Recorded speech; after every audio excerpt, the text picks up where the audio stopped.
Good morning. How you guys doing? I've been saying that I'm going to remake my 1 year review and what I learned about excavation video, and I'm going to try to do that today. I'm here on a big 15-acre clearing job. As you can see, I got some of this mowed down and a big ditch line I've cleaned out. I think it's 690 foot of ditch, starting from here and goes down through here, all the way down there, across the driveway, all the way down to like where it actually goes on the state road. I'm on that job right now, but it's crazy whenever you have two 2-year-olds. I have twin boys, so I have two 2-year-old kids and a full-time job. It's kind of hard to find time to film. I don't know how you full-time YouTube guys do it, because by the time I take my kids to daycare, get to the job, get everything fueled, greased, filters cleaned, whatever, get going, I don't feel like messing with filming all the time. It's a task. So yeah, it takes a lot for me to get motivated to film sometimes. But today it's like 58 degrees, the sun's shining, it's a beautiful day. I'm feeling like deer season, so that puts me like in an extra pumped up mood. So I'm like, hey, I might as well film some of this clearing and kind of give you guys a recap of my 1 year review. I know the last video I made, the tire noise was so loud that you couldn't understand what I was saying, or you couldn't hear me because of the tire noise. Yep, I think that worked. All right, I got a new mount in here. We'll see how it does. So, like I was saying earlier, I haven't filmed for a while. Life gets busy, motivation gets low, especially when the dog days of summer is so hot all the time, especially in Indiana. We got high humidity, high temperatures. So basically this customer I stumbled across a few months ago, he reached out to me about doing a small little project, redoing his driveway, grading his yard, and fixing a ditch. He just moved here from Las Vegas, and I gave him a price literally back in May of this year, and we are currently in August. Showed him an estimate, was up front with about everything, and he accepted my estimate. So fast forward, I start the job late June because I was so busy. And once I get here, I just up front with him about everything. And I always try to, which I know is probably not good business, it's not making money, but in my life, I always try to find the simplest way, the most cost-effective way to do things. That's just how I am. So although my cut in my profit, I'm just a realist. I'm like, hey man, you can do it this way, but if we do it this way, it'll save you this much money, and I'm still gonna make money. What do you think? And since I had that mindset and that attitude towards this customer, he was like, you know what? I respect your character, essentially. He's like, I have all this more stuff I want to do. He goes, I think I want you to do it. So long story short, a $5,000 bid turned into a $30,000 project. I've been here for 6 weeks. I keep pulling off to go do other stuff. But this one customer just changed my entire life. It's literally my entire life with how much profit he's paid me, because he's like, you're a good person. I want you to do my work.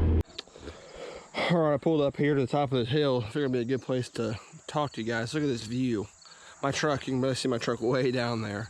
This is part of this 15 acres I've been mowing. This was all the way through here, all the way down this hillside was huge overgrowth. I'll throw some pictures in the video so you guys can see, but this guy has 15 acres of field, and believe it or not, the guy has camels. So camels can't eat alfalfa grass. So he wants to mow all this down, which over here is a big opening, another like 6-acre field. He wants to mow it down and kill it. I think he says he's gonna plant orchard grass or just some kind of grass that camels can eat. I guess camels are like cows that can't eat alfalfa because it's bad for their stomach.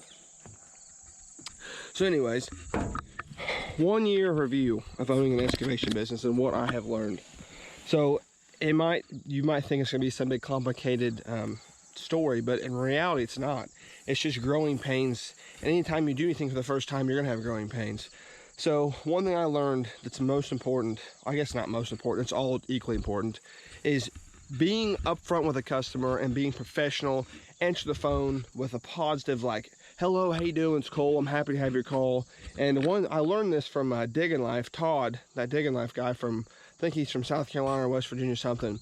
I watched a video from him a few years ago, and he said something about that, and it made me start thinking. I'm like, well, it's all about first impressions in life. I don't care what you do. I don't care if you're selling balloons on the street. First impressions, everything.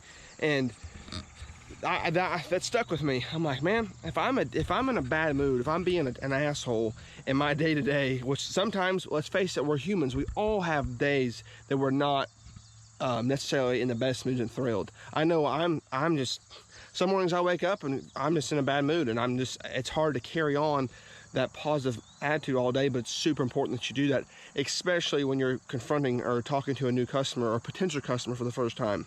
So communication with a customer is huge. Being professional, being polite, and some people might not care, but your appearance. Now, I'm not the best looking guy. I don't claim to be. I got a dad bod and stuff, but I try to be clean shaved. I try to show up.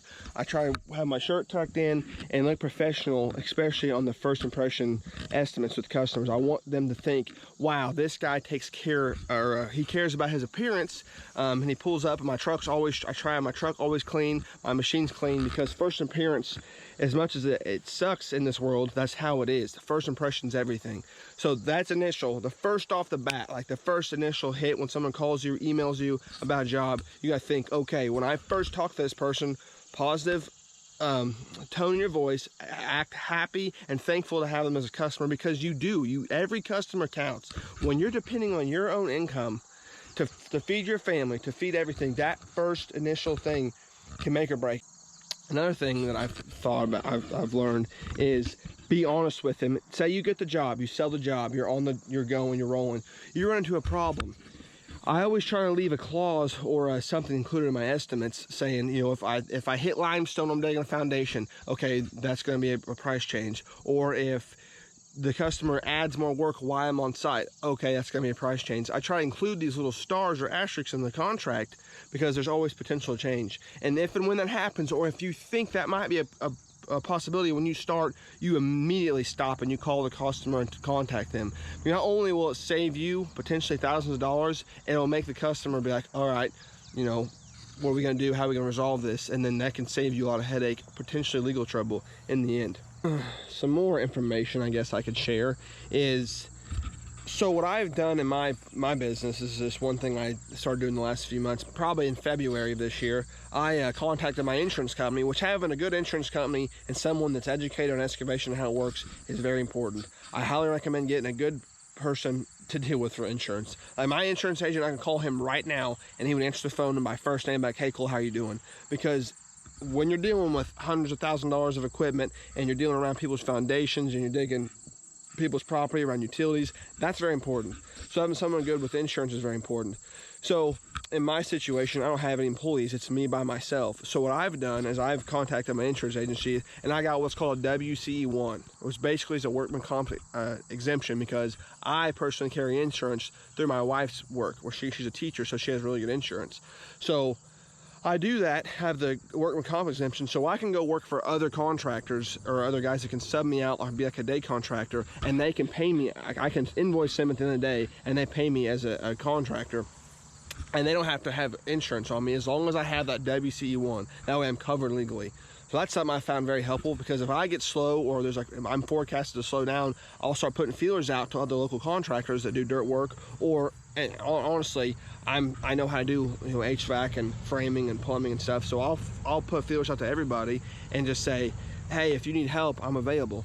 So that's one thing that just keeps you going and keeps money rolling, and if you get slow. So I highly recommend a good insurance agency, one person you can call and then you can build a relationship with, not one of these massive corporations, somebody that's actually easy to work with, because then you can change. Say if you're renting a big machine for a job, say you're renting a friggin' 320 excavator or a D6 or something huge you need to rent for a clearing job that's temporary, you can call and say, hey, my policy changed for this amount of time, I have this job, and see what the speculations are and what you need to do that. That way you're not carrying so much more insurance than you need to be for the time being. Transporting equipment, like the distance from the job, you always want to map that out. Like I have a thing to where if it's over 30 minutes or 40 minutes from my house, I add an extra dollar amount to the bid because I'm traveling so far. I think that's very important. And then yeah, moving material around on job site. If you have to touch material more than once, you're losing money. So try to be efficient with, okay, if I'm digging this topsoil off, I'm scraping this topsoil off to put, we're putting a building pad here, we're putting whatever here, what am I doing with this topsoil? Where's this going? Always try to think ahead about that, and that will save you steps in the long run.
there's also stuff I'm missing, but I try to cover the biggest things I've taken away from this first year. And yeah, and another thing I want to add before I end this is don't be afraid to ask questions. I reached out to a lot of local contractors I knew were good in excavation. I knew had experience, and I was just like, hey, I have questions. Do you mind if I have a few minutes of your time? And thankfully, most, not all, but most people I asked questions to were super helpful. Or if they didn't know, they would direct me in the right direction. So the work I do is I do land clearing, do a lot of drainage. I do some sewer repair. I don't put in septic, but like I do sewer repair in the city or something that hooks to a city sewer system. Let's see. I do motocross tracks still. A lot of driveways. I lay riprap in ponds and stuff. Basically, I just advertise for work that I want to do. And like I said earlier, I owe a lot to God because my phone rings for jobs that I want to do. I've not yet gotten a job or got called about doing something I don't want to do. So it's working really well. And then I've thankfully secured some snow contracts for this winter in Indiana. So hopefully I stay busy all winter. I don't have to go back in HVAC. So that's the goal. In closing, thank you for watching the video. If you guys have any other questions, just leave a comment or shoot me a message on my personal Facebook or Instagram, or just leave a comment and then I can shoot you my email and we can communicate that way. Hope you guys have a good one. See ya.